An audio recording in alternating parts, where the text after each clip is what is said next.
Ho Tomorrow, three very important points in the title race, a match against Rayo Vallecano, a team that always makes things difficult. How is Real Madrid approaching this game? Well, as you say, it's extremely important and fundamental for our ambitions in the Liga to win tomorrow against a team that is always very uncomfortable to play against, very intense, very aggressive. I think everyone knows well the identity of Rayo Vallecano and the difficulty they're going to pose for us tomorrow. So we are very focused on going out there and giving our maximum level to get the 3 points. What do you expect tomorrow from the Bernabéu? You were self-critical with the team after the poor performance in Lisbon against Benfica. I don't know if you fear a complicated match with the fans. No, I expect a Bernabeu that is behind the team, like it was in the last home match and like they know we need. I always ask the Bernabeu for their support because with them, we are much stronger. They know that our objective obviously is to win on Sunday and to continue fighting for La Liga, which we are battling for very strongly and with a lot of desire. And if we want to stay there, we need them, right? I think they are very aware of that. You could also see it on the day against Monaco, when we are united, what we are capable of doing. The confidence they give to the players, and with them alongside us, everything becomes much easier. I wanted to ask you about two specific names, Dani Carvajal and Ceballos. Regarding the captain, since you took over, he was already fit. How are you seeing him in his recovery, given that he is a fundamental player? And also a bit about Dani Ceballos. There have been some absences in midfield. What role do you want to give him? Yes, with Carvajal, obviously my main objective is for him to gain continuity and probably to go a bit more slowly than I would personally like. But my priority is that he can train consistently, gradually add minutes, and avoid any relapse. For me, not only with Carvajal, but with all players returning from injury, I like to take things step by step, with patience, knowing that the demands are maximum in every match we play.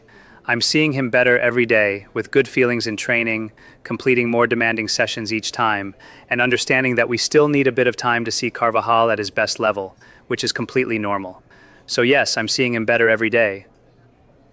As for Dani Ceballos, the same applies. He's a player whose qualities and attributes we all know. It's a profile that is always necessary in the squad. I'm sure he's going to be very important for what remains of the season because of his qualities and because I believe he can give us many things. You said a few days ago that Vinicius would be on the pitch no matter what. Looking at it, aside from the match against Albacete where several players were missing, there are 5 players who have completed all 4 matches: Courtois, Valverde, Mbappe, Bellingham, and Vinicius. Are they untouchable for you? Will they always be on the pitch no matter what? Or can they also be substituted or rested? I don't know, look, I understand football debates, but I always want to have the best players on the pitch. And the more minutes they can be available for the team, the better for me. We saw it, for example, in Villarreal. 2 minutes into stoppage time, Mbappe's goal comes from a very good action by Vinicius Jr., who drives inside, switches play, finds Mbappe, and then wins the penalty. These are players who are capable of deciding a match at any minute, and well, there may be people who are not Madrid fans who don't want them on the pitch.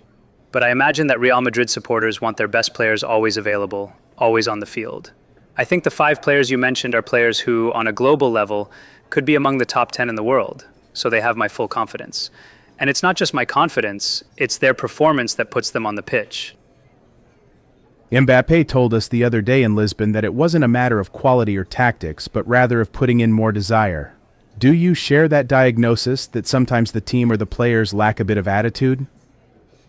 Look, we are working to find the consistency we want in our game at all levels. And I think that right now, it's neither a time for disappointment nor a time for euphoria. It's a time for work. Just that.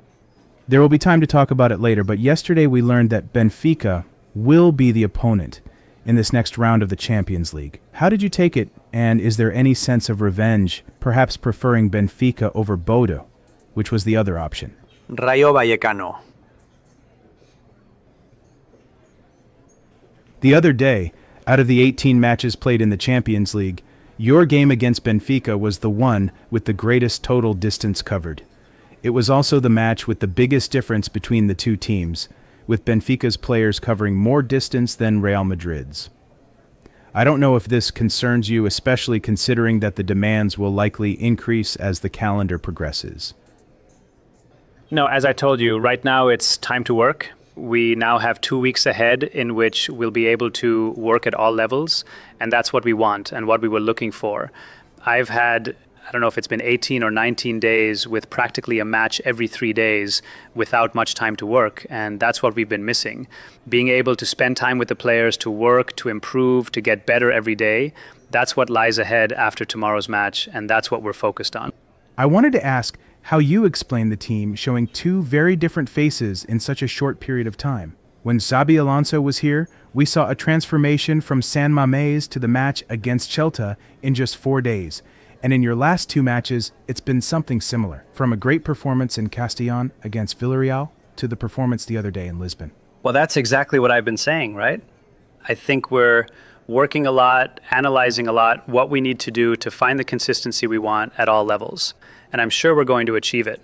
Obviously, we need time to work and to find that consistency and the optimal performance we want in every match we play. That is, of course, our objective. As a coach, you have an idea of how you want to play. My question is, how close or how far is Madrid right now from the idea you want them to play? No, it's not about being close or far. It's that, as I've said, we haven't had much time. I'm very, very grateful to the players for how they've welcomed us, which I've mentioned many times, and for their interest and commitment in trying to understand what we want from them practically without being able to work on the pitch. Because no matter how much you explain or show things to a player, when a footballer truly internalizes what a coach wants, it happens on the pitch, training together. And that's what we're missing right now. Training hours, time to get to know each other, time to work. That's what we have ahead of us, what we're really looking forward to. And as I've said, I have a lot of confidence that things will go well, that we'll reach the level we want, that players and coaching staff will understand each other, and above all, that our main objective is to get the best out of this great squad. Aside from the match against Albacete, in your following games as coach, we saw a much more united Real Madrid. The other day, perhaps, we saw a different version of the team. What I wanted to ask is whether you feel it's a reset after the defeat in Lisbon, whether the team goes back to zero again, and how you found the dressing room emotionally after that tough loss in Lisbon. No, we are thinking about the Rayo match, and we are aware of how difficult tomorrow's game will be and of the demands that a rival like Rayo will place on us. We also saw that in the first half of the season. That's where our focus is, on getting back to that high level, continuing to improve, continuing to work, and knowing that the overall performance, both collectively and individually, has to be very high to win every match. I think this doesn't just apply to us, but to any team in the world. Today, if you want to win a match, you have to be at a very high level, both collectively and individually. That is our objective. In both defeats, you've made it very clear that you are the one most responsible. In Albacete, you had only been in charge of the first team for a few hours, yet you took full responsibility. What have you learned from those 2 defeats? And do you regret any decisions you made? No, I don't think regret is useful. It's a dead end.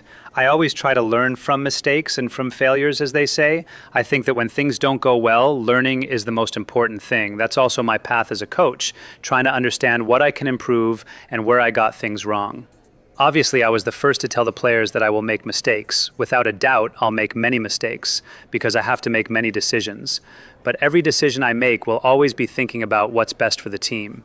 That's what I always do, and that's what I'll continue to do. After the defeat in Lisbon, I'd like to know what message or reflection you shared with the group to prevent the dressing room from stagnating and to push toward the objectives you just mentioned.